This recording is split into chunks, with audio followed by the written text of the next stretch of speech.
If you are, at first, lonely, be patient. If you've not been alone much, or if, when you were, you weren't okay with it, then just wait. You'll find it's fine to be alone once you're embracing it. We could start with the acceptable places, the bathroom, the coffee shop, the library, where you can stall and read the paper, where you can get your caffeine fix and sit and stay there, where you can browse the stacks and smell the books. You're not supposed to talk much anyway, so it's safe there. There's also the gym. If you're shy, you can hang out with yourself in mirrors. You could put headphones in.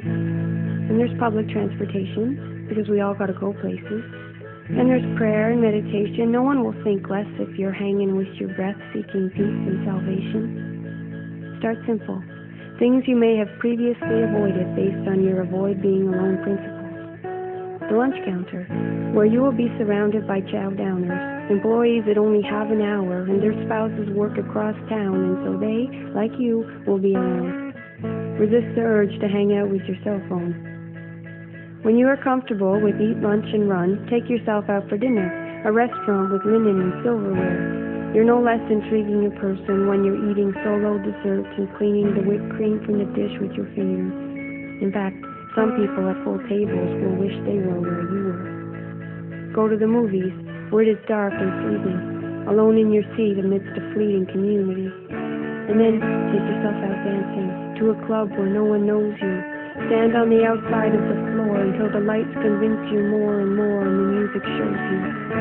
Dance like no one's watching, because they're probably not. And if they are, assume it is with best and human intentions. The way bodies move genuinely to beats is, after all, gorgeous and affecting. Dance until you're sweating, and beads of perspiration remind you of life's best things, down your back like a brook of blessings. Go to the woods alone, and the trees and squirrels will watch for you. Go to an unfamiliar city, roam the streets, there are always statues to talk to, and benches made for sitting give strangers a shared existence, if only for a minute, and these moments can be so uplifting, and the conversations you get in by sitting alone on benches might have never happened had you not been there by yourself.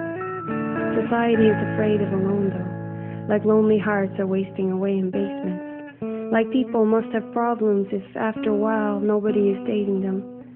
But lonely is a freedom that breathes easy and weightless, and lonely is healing if you make it.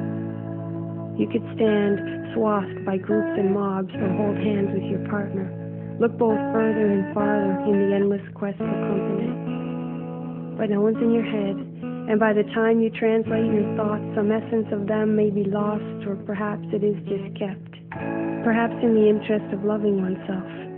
Perhaps all those sappy slogans, from preschool over to high school's groaning, were tokens for holding the lonely at bay. Because if you're happy in your head, then solitude is blessed and alone is okay. It's okay if no one believes like you. All experience is unique. No one has the same synapses, can't think like you, for this be relieved. Keeps things interesting, life's magic things in reach. And it doesn't mean you aren't connected, the community's not present. Just take the perspective you get from being one person in one head and feel the effectiveness. Take silence and respect it. If you have an art that needs a practice, stop neglecting it. If your family doesn't get you or a religious sect is not meant for you, don't obsess about it. You could be, in an instant, surrounded if you need it. If your heart is bleeding, make the best of it. There is heat in freezing, be a testament.